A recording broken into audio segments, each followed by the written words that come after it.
Firstly congratulation top 3, इतनी अच्छी journey आपकी रही है, टॉप 3 में आना, काफ़ी बड़े नाम थे, उस नाम में आपका टॉप 3 में आना जी। कितना एक्सपेक्टेशन था आपका और फैंस से काफ़ी सपोर्ट मिला है बाहर सबनू बहुत बहुत थैंक यू, बहुत बहुत धन्यवाद पूरे इंडिया को। एंड आप सबकी वजह से मैं बहुत भारत देश में बहुत प्यार पा रही हूँ।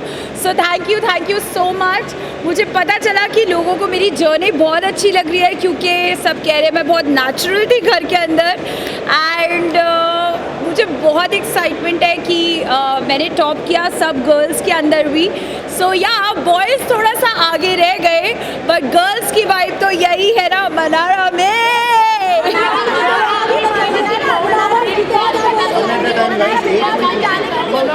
अंकिता जी ने बहुत अच्छा गेम खेला एंड उन्होंने तो बहुत बड़ी बिग बॉस की फ़ैन भी रही हैं एंड उनको पता था कि गेम के बारे में कैसा करना है। एंड प्लस वो एज अ कपल आई थी विकी भाई के साथ, मैं तो इंडिविजुअली घर पे अकेले गई थी और मैंने घर पे बहुत मज़े करे हैं। मेरे लिए 3 महीने बिल्कुल मज़ेदार और एकदम हॉलीडे वाले थे और करते करते करते मैंने यस आपने जैसे बोला मैंने उन्हें बीट करा, तो मैं इसके लिए बस gratitude to and but all the love to Ankita ji. ये कहा गया कि मुनावर की वजह से आप टॉप 5 तक पहुंचे। सच्ची ऐसे थोड़ी ना होता है कि उसकी वजह से पहुंची। मेरा गेम इंडिविजुअली भी बहुत स्ट्रॉन्ग था, एंटरटेनिंग तो मैं थी एंड हमेशा वीकेंड के वार पे सलमान सर से अच्छी बातें सुनने को मिलती थी। कभी कभी जब गलत होता था तो मेरे को सर हमेशा करेक्ट करते थे एंड मेरा बिग बॉस में सिलेक्शन हुआ है तो जिस तरह की मेरी पर्सनालिटी है उसकी वजह से हुआ है और मुनावर से मेरी दोस्ती हुई है तो उसकी भी मेरे साथ हुई है। सो आई थिंक फ्रेंडशिप कभी एक वे नहीं होती, दोनों वेज होती। आप मुनावर के साथ ही नजर आई और मुनावर ने आपको बहुत राय मशवरा दिया इनिशियल डेज में। लगता था कई लोगों को कि आप दोनों का अच्छा जमेगा बट आगे जैसे जैसे शो बढ़ता गया आपको कन्वीनियंस के हिसाब से मुनावर को अपना फ्रेंडशिप जोन में लाने लगी और जब मुनावर की पर्सनल लाइफ आने लगी तब उनकी पर्सनल लाइफ से भी आपको प्रॉब्लम हो गया, आपसे अगर बात ना करें तब भी आपको प्रॉब्लम हो गया। तो ये सब कन्वीनियंस के हिसाब से ही लोगों को लगा। तो इसके बारे में आप क्या करें? तो मैं जब एक्चुअली बताऊँ मैं रियल लाइफ में बहुत जज्बाती इंसान हूँ। अगर मैं किसी को दोस्त मान लेती हूँ तो मैं उनके लिए बहुत मतलब मुझे लगता है कि मेरे घर से रिश्तेदार आए हैं। तो हाँ मुनव्वर ने मुझे बहुत हेल्प करा क्योंकि मेरे बिग बॉस का सच्ची में मुझे कुछ भी मालूम नहीं था। और जब वहाँ पे एक्चुअली जब आप लोग टीवी पे देखते हो ना तो जब कोई लड़ता है ना तो अलग आवाज़ें लगती हैं बट जब आप वहाँ पे बैठ के फील करते हो it's a very different emotion. So I am grateful कि वो वहाँ पे था। उनके अलावा भी और भी बहुत लोग थे।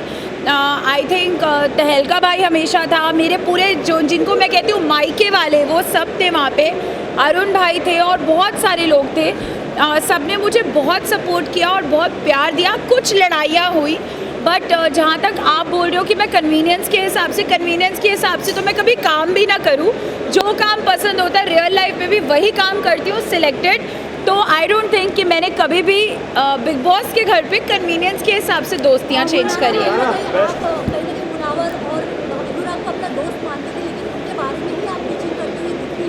अच्छा तो मैं सीधा बोलती हूँ मैं इतनी कोई परफेक्ट लड़की नहीं हूँ। मैं जो हूँ मैं ऐसी सी ही हूँ।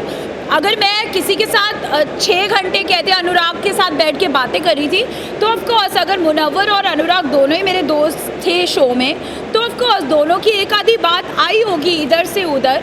एंड आई डोंट थिंक इसमें कुछ रॉन्ग है बिकॉज रियल लाइफ में भी आप सबके साथ होता होगा ना। अगर एक ग्रुप ऑफ फ्रेंड्स है तो आप इधर की बात थोड़ी उधर, उधर की उधर, ऐसा नहीं। उन दोनों की भी बहुत अच्छी दोस्ती थी, वो लोग भी आपस में उनका भी कोई ट्रैक रहा होगा जो मुझे घर जाके पता चलेगा।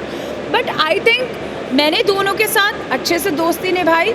अब देखना ये है कि घर के बाहर वो लोग दोस्ती निभाते हैं या कैसे। आपको काफी इफेक्ट किया हाँ। हमने देखा, उसके बाद आप काफी बार रोए क्या और आपके फैंस कह रहे थे प्रेस कॉन्फ्रेंस काफी बायस थी। आपको क्या लगता है प्रेस कॉन्फ्रेंस बायस थी? क्या आप पे अटैक्स हो रहे थे? ऐसा फैंस का मानना था और आप काफ़ी इमोशनल थे प्रेस कॉन्फ्रेंस के बाद, क्या कहना चाहोगे? तो बेसिकली अभी तक मेरे सिर्फ मूवीज़ के लिए मोस्टली तो हैदराबाद में मूवीज़ के लिए इंटरव्यू करा है। तो जब प्रेस कॉन्फ्रेंस होने वाली थी मैं एक्चुअली घर के अंदर डांस वांस करी थी, सब लोग रेस्ट कर रहे थे, मैं डांस वांस करी थी, मुझे तो पता भी नहीं था क्या होने वाला है।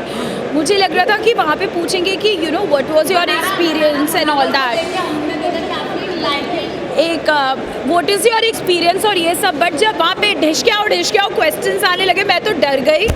एंड जो विक्की भाई के लिए क्वेश्चंस आए मुझे बहुत अजीब सा फील होने लग गया एंड आई थिंक मैं बहुत लो हो गई, बिकॉज रियली विक्की भाई के साथ एक ऐसी बॉन्डिंग थी, क्योंकि जब मुनावर वगैरह अपनी लाइफ में मूव ऑन हो गए, जब उनके बाहर के रिश्ते आए, तो विक्की भाई, ईशा, समर्थ वहाँ पे होते थे, हम लोग कॉफ़ियाँ पीते थे एंड यू नो चाय बनाते थे, तो मुझे उनके लिए भी बहुत बुरा लग रहा था एंड अपने लिए भी लग रहा था कि यार मतलब नॉर्मल सी बात को इतना अजीब तरीके से बाहर जा रही है। तो आई थिंक मैंने पहली बार हमेशा मीडिया में अपने लिए बहुत सारा प्यार ही देखा है, इवेंट्स पे पोस्ट करते हुए, जैसे मैं अभी करी थी तो मुझे बहुत अच्छा लग रहा था, because this is a general thing which I have seen.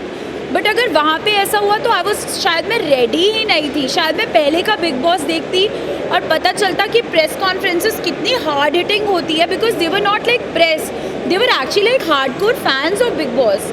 तो शायद मैं बहुत ड्रेन्ड हो गई थी अगले दिन, मैंने कहा हाय मुझसे उठा भी नहीं जा रहा, सो बट या। विक्की और अंकिता से, अंकिता की अगर मैं बात करूँ तो क्या आप बाहर इन दोनों से बात करोगे या फ्रेंडशिप रखोगे या नहीं रखोगे? देखो मेरे को बातें करने का बहुत शौक है और मैं जहाँ भी जाती हूँ बातें कर सकती हूँ।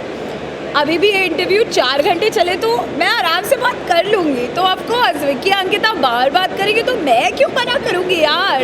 अच्छा, ये भी कहा गया कि जब मुनावर से दाल निकलती तो विक्की भैया का सारा लिया। मुनावर से दाल नहीं करी, अरे नहीं नहीं नहीं नहीं, वो दाल बहुत अच्छी गलाता है, उसको खाना बनाने का बहुत शौक था शो में, और वो कुकर में सीटियाँ डाल के अच्छे से दाल गलाता है। तो मुनव्वर की दाल है तो कैसी नहीं गलेगी। बट आई थिंक शो का फॉर्मेट ही कुछ ऐसा था कि मैं बहुत जज्बाती हो गई थी, और जब मैंने मुनव्वर से डिस्कस करा कि मुझे नहीं लगता कि आप मेरे को, मैं उसको बाहर से फ़र्स्ट ऑफ ऑल कभी भी जानती नहीं थी, मैं उसको शो के अंदर ही मिली हूँ और मुझे उसका प्रोफेशन वगैरह भी इतना पता नहीं था। लाइक स्टैंड अप्स देखते हैं हम लोग, बट उनका नाम किसका क्या यू नो लाइक अब मैं जाके बहुत स्टैंड अप्स देखूँगी। बट मैंने मुनावर जीता है इसलिए, मुनावर अपने फैंस के मुनावर जीता है इसलिए आप नहीं नॉलेज के लिए कि ये भी एक प्रोफेशन होता है जो आजकल बहुत सीरियस हो गया है। ये थैंक यू मिमी दीदी for supporting me. Okay so thank you Mimi दीदी फॉर सपोर्टिंग मी। आपने मुझे सपोर्ट करा, इसका मतलब है कि कहीं ना कहीं मैंने अपनी पर्सनालिटी से अपनी रिस्पेक्ट भी रखी शो पे और अपनी फैमिली की भी। सो थैंक यू मिमी दीदी and loads of love to मालती।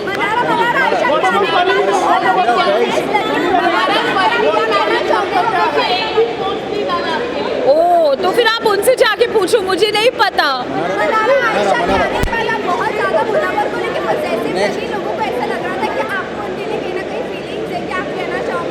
अच्छा, आयशा के आने के बाद मैं उसके लिए पोजेसिव लगी, वो दोनों क्या कर रहे थे वो किसी ने नहीं देखा क्या? ऑफ कोर्स वो भी तो देखो यार, मेरे पीछे क्यों पड़े हो? यस, मैं हूँ एक्सप्रेशन क्वीन सारंगियो, आई लव यू। और अब हम मिलते रहेंगे, पार्टी करते रहेंगे।